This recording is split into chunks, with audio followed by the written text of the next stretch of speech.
transferring was by far the biggest challenge. You don't realize it in therapy that there are all these little tiny steps that they're doing, and just having you sit on the edge of a mat, and there's all these little pieces of the puzzle that in the end equal one transfer. And so once that all came together and I finally moved myself for the first time, which was still an inpatient and with a sliding board, and it took probably 10 minutes to make from here to there happen. But I remember, like, after going through all the steps, it just clicked. That's why we were doing this, and that's why we were working on that. And but transferring was really hard. It probably took me, while I was in the hospital, it was 9 weeks of inpatient at Sister Kinney, of working on getting to that point. Was able to finally transfer on my own before I was discharged from the hospital, with someone standing in front of me and with the sliding board. And then throughout outpatient, the goal was to get rid of the sliding board. And once I got rid of that sliding board, life got easier. There's so many less steps to go into a transfer. Not only does it help build your confidence that, at first a 1-inch gap away from your wheelchair, you feel like somehow your 16-inch wide hips are going to slip through this and you're going to go to the floor. Like, it looks like the Grand Canyon.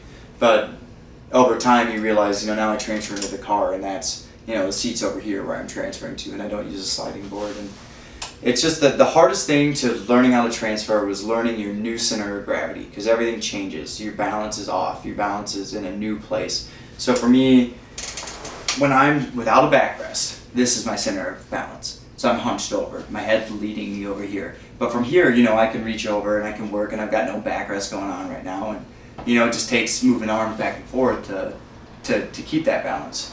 Well, that takes a while to understand that this is your new center of gravity.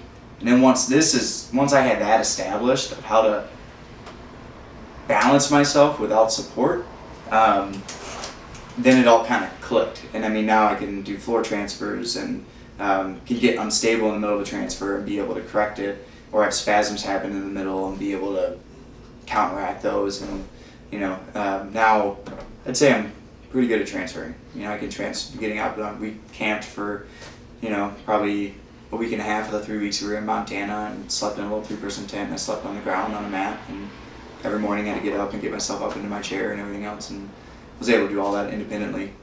But that was my main focus for the majority of my initial recovery, was transferring, then learning. If I want to get on hand cycles, they're pretty low to the ground. That's when my therapist said, if you want to do that, you pretty much got to learn how to floor transfer. And we started working on floor transfers still, probably half a month after being discharged from the hospital. And that was a, learning curve. It was just learning to get my butt up 1 inch, and up 2 inches, and up 3 inches, and literally inch by inch. But each inch felt like a mile, and eventually it all came together.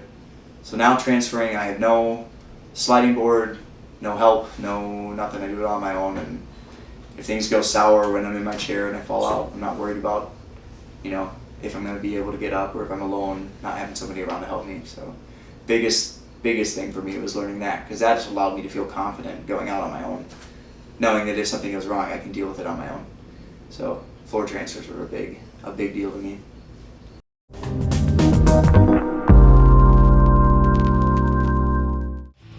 Visit us at EasyStand.com. EasyStand. Standing made easy.